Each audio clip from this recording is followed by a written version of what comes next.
My girlfriend is really into dirty talk. I like it, but I freeze up and want some advice. Well, you called the right place because Emma is an amazing dirty talker. I think that it really boils down to... Welcome to Thotline. Oh my God, that's good advice. My name is Daisy. Hi, Daisy. Nice to meet you. What is your sexy question? I started dating this guy, and he has been pointing out a lot of stuff about my feet. Like, he compliments my toes, and he even sent me a Snapchat saying he wanted to suck my toes. So my question is, what do I do? Because we haven't really, acted on it, and I don't know if he, just also doesn't know what to do either. Have you had any experience with foot play in the past? No. And so he did suck my toes for 2 seconds. Okay. And so then I got nervous. I'm like, oh no, did he not like it? Did I not do it right?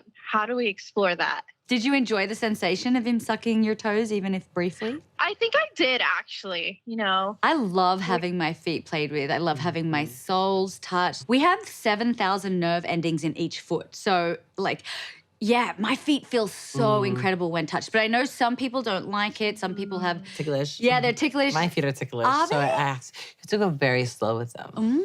Yeah. I think that one of the best things when you're starting out is a good old-fashioned foot massage. And just taking it slow. And if you are on opposite ends, so if you're laying down and your foot is resting on his chest, you can trace your foot down, especially over his dick. A lot of times guys who like feet love foot jobs. But of course you don't want to rush anything, but I think that getting into the mood, playing with your pussy while he's rubbing your feet, so you start building that connection of foot play and sex. So sensual. Yeah. We love feet here. Yeah. I actually love the sensation of having a dick in between my soles. And how do you do that? How do you position yourself? So what I would do is I would have your partner laying on his back and you would kind of sit in between his legs, right? And you would prop yourself up with your hands. I'm just taking my heels off. Prop yourself up, and then you kind of go into, do you know that stretch you're in a butterfly position? Oh, here we go. So the soles of your feet are touching, and then you're slowly going up and down the shaft of the cock. Using a lot of lube or spit is great. Oh, yeah, making it nice and slick. Yeah. It feels better. Silicone lube, because it doesn't get sticky. You can also, depending on how flexible you are with your toes, you can put the cock in between your big toe and I guess it would be your forefinger toe, your pointer toe.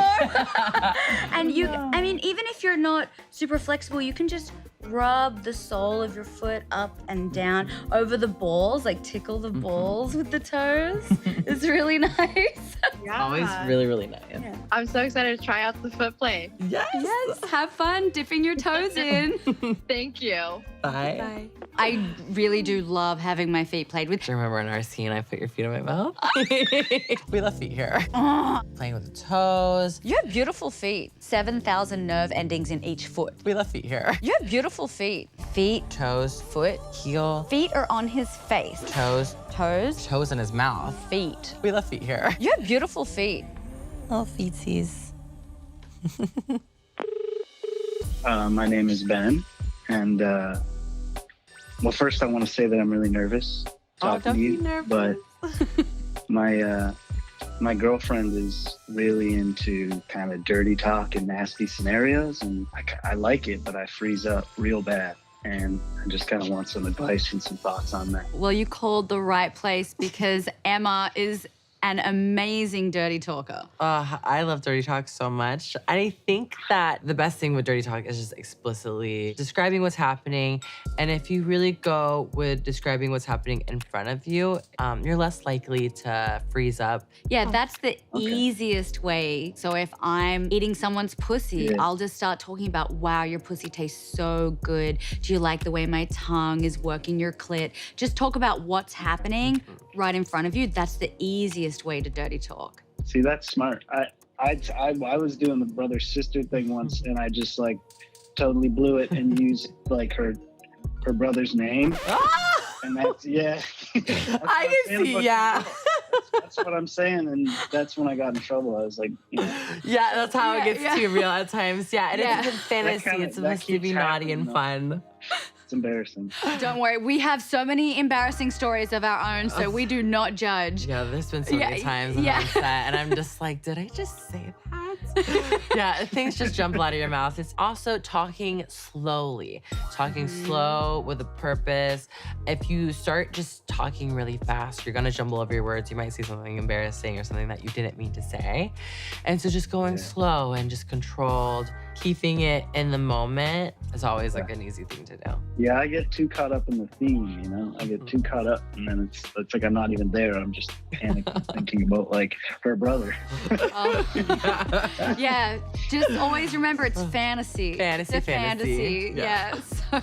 Well, do you have any other questions for us? No, I really appreciate the help. Awesome. Thank you so much. Have a wonderful day.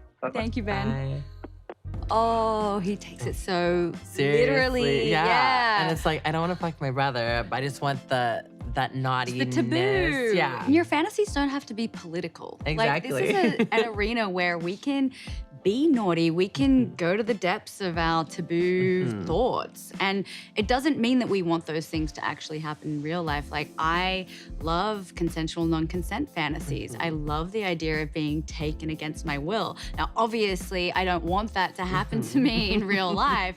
But when, I'm with a partner or I'm self-pleasing, like, I love the idea of just, having someone hold me down and fuck me.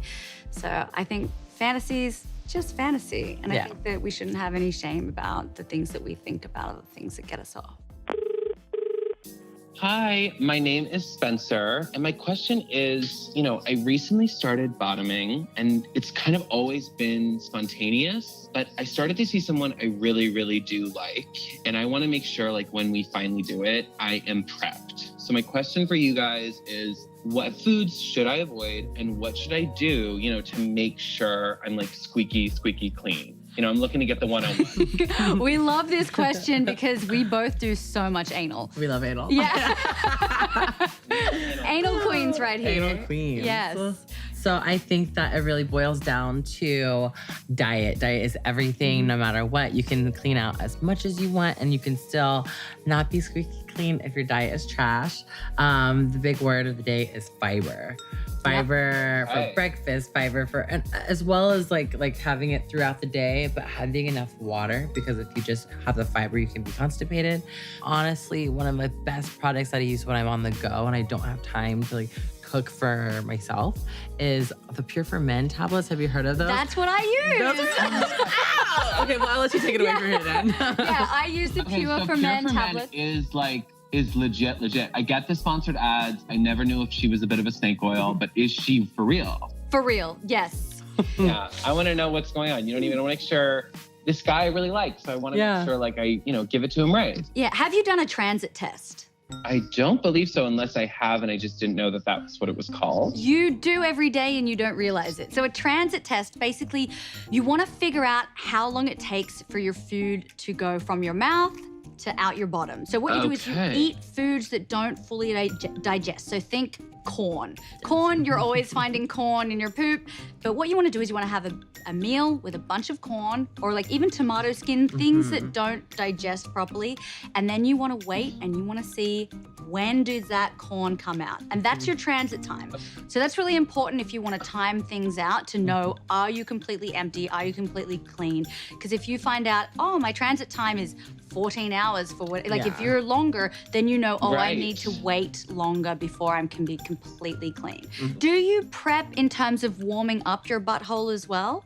There's been no warming of any part of the body before intercourse. Well, I mean, when I'm on set, I like to warm up my butthole before anybody else inserts themselves inside there. So I will go into the bathroom and take a little moment for myself, a little self-care moment. I'll start with just fingering my butthole, one finger at a time, going to 2, going to 3, just slowly stretching and at the muscle. After so many years of doing anal, it takes me 2 or 3 minutes and I'm ready to take a giant dick in my ass. Ooh. Oh my God, you're a hero. I mean, this has been so informative. Have I taken notes? Yes. Am I ready to like text him to set up a date for Saturday? Yes. Like, Thank you so much for your help. Thank you so much. Thank you for your question. Bye. What's your favorite thing about anal? I think that you actually really need to find pleasure in the pain when it comes to Yeah. anal. I love that anal is inclusive. Like Mhm. everybody has a butthole, Yeah. so everybody can enjoy anal sex.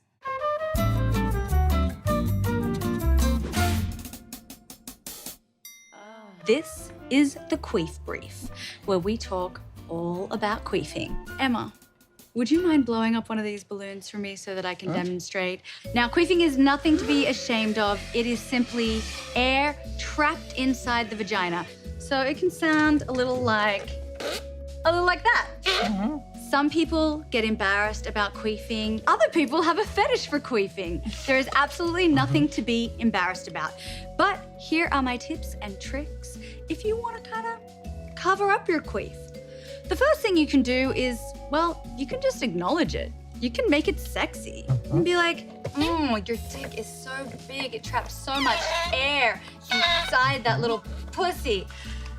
I've already run out of air, would you mind? The second thing you can do is just make some noises over the top of it. So if you know a queef is coming, just be like, oh, baby, oh my God, that feels so good. Just get louder and louder. But I do have a pro tip for you. This is the tip that I do in porn. I can feel when air has been fucked into my vagina. I'm sure you know the same feeling. You kind of feel it's a little bloated with air. You know it's gonna come. So what you do, you take your fingers, you go down, you insert them into your vagina, and you pull forward. So what you're doing is you're creating space. You're opening up the hole so that when you bear down and push the air out, it's not gonna make a sound like this, because you're opening up the airways. So when you open it up and you push down, it's gonna sound like that. And that is how you hide a queef. Give us a call for lots of thoughtful, slutty advice. You have tiny feet. Like, Yeah. They're so baby. I feel like they're actually too small for my body. Like, I wonder how I don't topple forward. Have you ever held feet? Like, you know how you put each toe between each toe?